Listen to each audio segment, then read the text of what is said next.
Hello, hello. Here's Aage again, coming to you from Broadcast Team Alpha with the Paranormal World Show on 44 different platforms around the world. And one of those platforms is the Conscious Awakening Network. You got to go and have a look at them. You can go to YouTube and with the same name, Conscious Awakening Network, or at the website, consciousawakeningnetwork.org. They have 50 or so shows, or different shows over there that cover all of the things that you and me need to know about. So go have a look. I think you're going to find some interesting stuff there. Now, this video is going to be a little different. I'm not so sure if it even qualifies for the paranormal, but I want to talk about the immense power and the ingenuity of the mind if you put it to work. This is unplanned. I got to talk from the top of my head here. I want to give you a testimony from someone else's accomplishment, a young man that I ran into 30 years ago. And some of you know that about 30 years ago, I was traveling around the United States teaching a mind development course called Zoxpro training. That's ZOXPRO.com. If you want to have a look at their website, they're still doing it. And this is kind of a different type of education because we were teaching people how to assimilate information out of a book at the rate of 50 to 100,000 words per minute with 95% retention. And we proved that all the time by having them fly through a book in about 5 minutes, 2 pages a second, all the way through, turn the book over upside down and backwards. Doesn't matter for the mind, it'll turn around so you can read it. And do the same thing, 2 pages a second. And then we take a mental picture of the pages as they go by, bypass the conscious mind and put it directly into long-term memory where we can go and get it later on. There's a process for this. And this is what I was teaching. And I wouldn't be talking about this 30 years later unless it really did an impact on me. Chances are that much of what I have done in my life, I probably or maybe would not have done or been able to do had I not learned how to do this. And it helped me structure the mind and my thinking and teach me how to reach into the quantum existence or the universal mind where everything past, present, and future is, and then bring it in and bring that knowledge into the presence where I can enjoy it. And actually later I wrote a book, and I'm going to show you here. This book, Spiritual Science, Higher Conscious Thinking and How to Access the Universal Consciousness. I put a lot of the stuff in there. This book will teach you how to use your mind in ways you normally would think would be impossible. So go to Amazon and see, scroll down so you can see what's in it. You're going to find some things in there that's going to be very interesting. But what I want to do, I want to talk about this young man that I met. First, his dad came and talked to us. Richard Welsh and myself. Richard Welsh was the guy that kind of put the course together.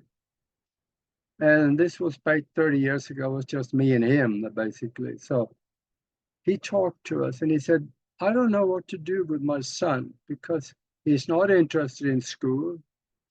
He don't want to read anything to speak of. He's just has no memory. He's just floating. And he said he's very good with numbers. I remember he said he could take two 10-digit numbers and add them together and come up with the answer quicker than what you can do on a calculator. That's what his dad told us. So we knew there was something special in that mind. And he also said that he's very good with geometry. Those are the two things that he mentioned. And from there on, I knew that something could be done with that kid. And he suggested that we run him through the course and then we'll see what happens. And his dad came, brought the kid to the first class on Monday. We did 5 classes during the week in the evening. And we start him out with a reading test. We tell the whole class, however many there was, anything from about 10 to 30. And we tell them, we're going to time you.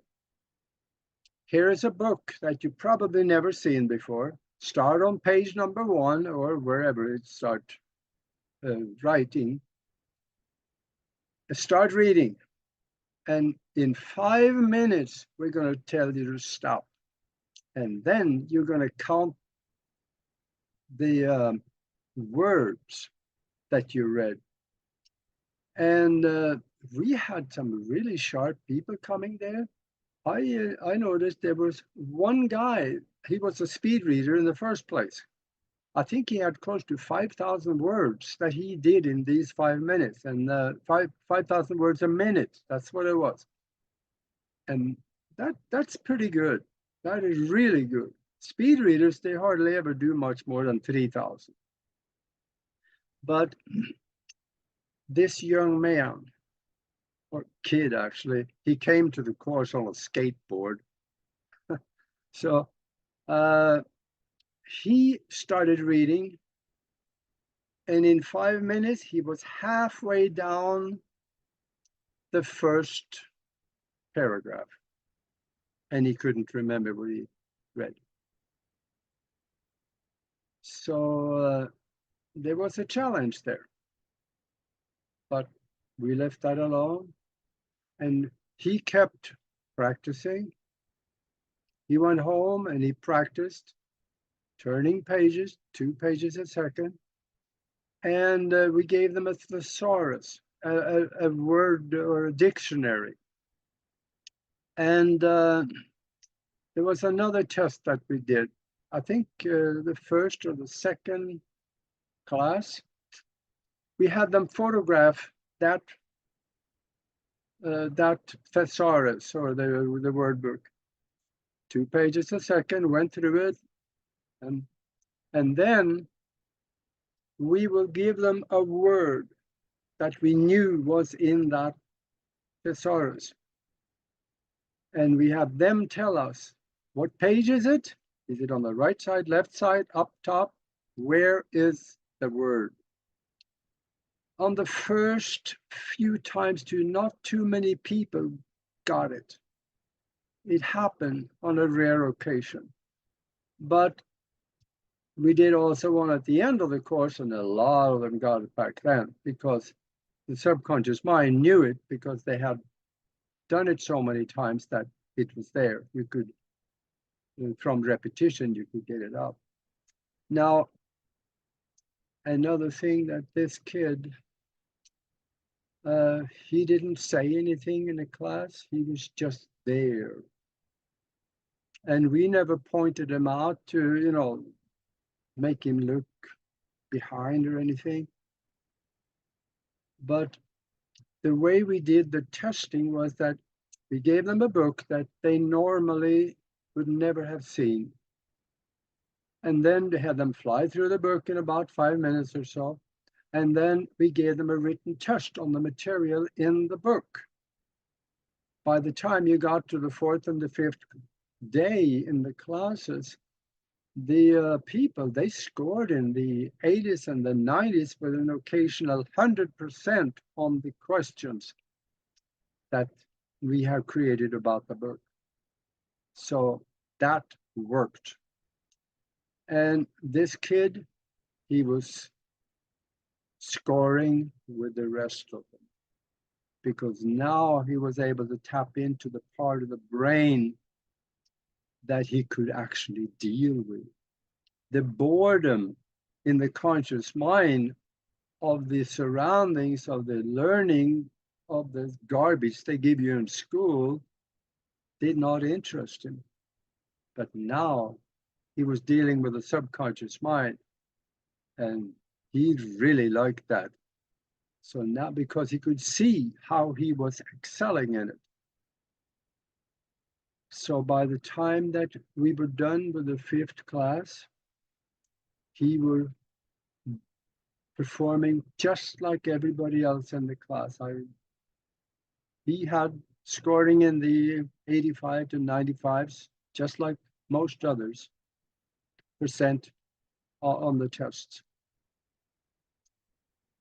And he left, was done with the course.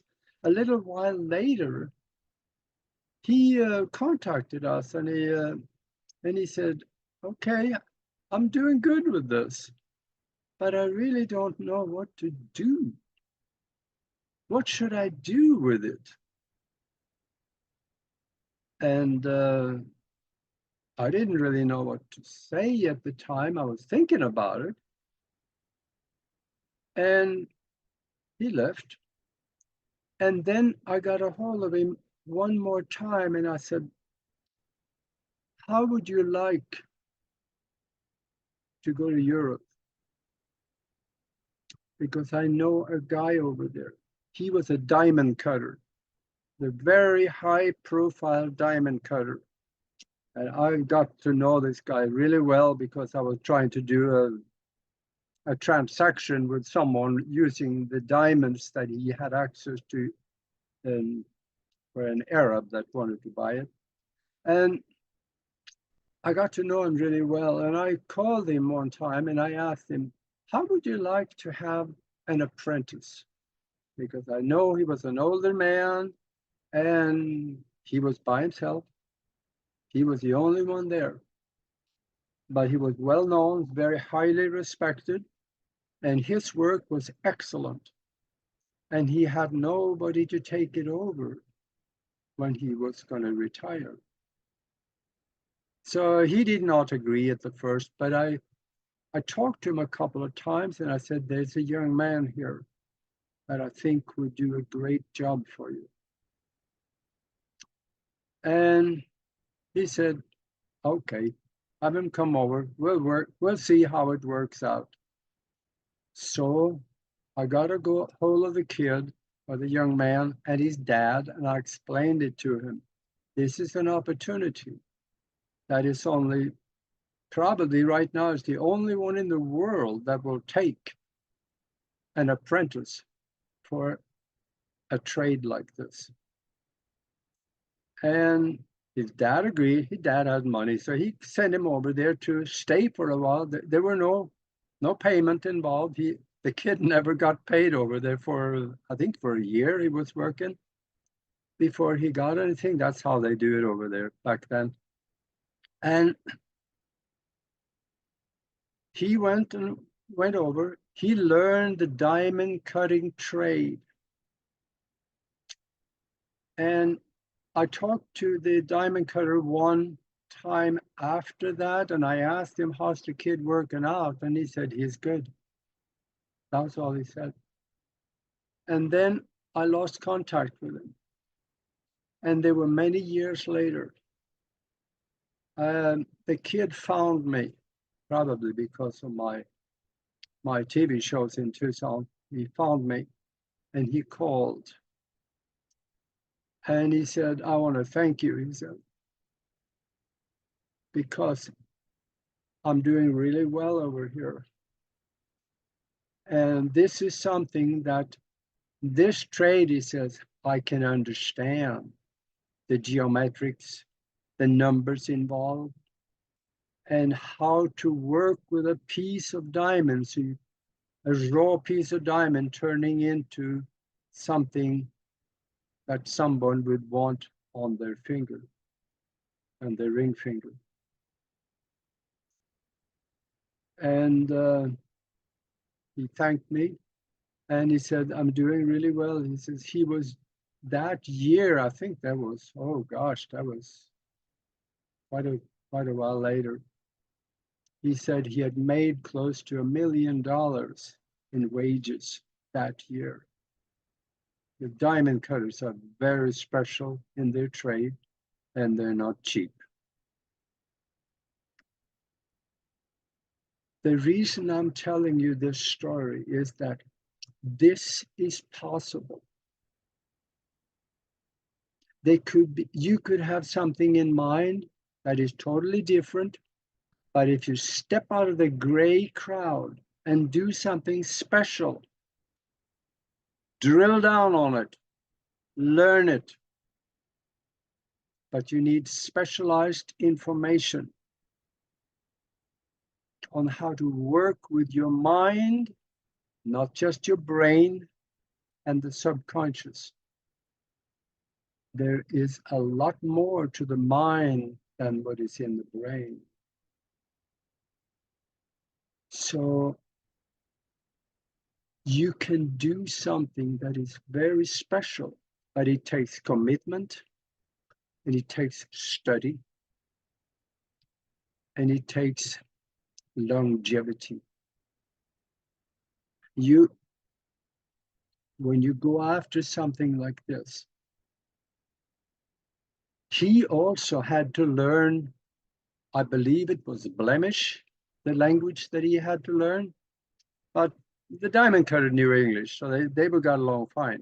But he was learning also the language over there at the same time. And which is no big deal, because that he can communicate with everybody in English anyway, because most people in Europe, they speak 2 or 3 languages. That's how they're educated people. And what I'm telling you is that if you go after something, make the commitment. And if you do like I did, you burn the bridge so there's nothing to go back to, then you will succeed or perish. I selected to succeed. This kid, he selected to succeed. And that's why I told you about the SOX Pro training course, because it did wonders for me and for him, that kid. And also in that book I showed you, that also teaches you how to use your mind in ways that is normally thought of as impossible. So I hope I gave you something to think about. There is commitment. Once you step out of the crowd and start doing something special, expect people to tell you you are an idiot, because excellent minds, they have violent opposition by mediocre minds. Keep that in mind. Ignore them when they say you can't do it. Don't give up your day job. Yeah, you can do things part-time too, or you can make commitments for something different. But it takes a commitment. That starts with a decision. And from there on, build it in your mind in colorful images and feeling and emotion and love. And focus on it. Place it in the future and go for it, and you will succeed. So now, I think I'm done. You got something to think about? and I don't care how old you are. I have started things later in life, and well, one of them you are looking at right now. This show. I was rather old when I started with Nori. So things can be done of excellence even later in life. So think about it, and we'll see you next week. And until then, be good to each other.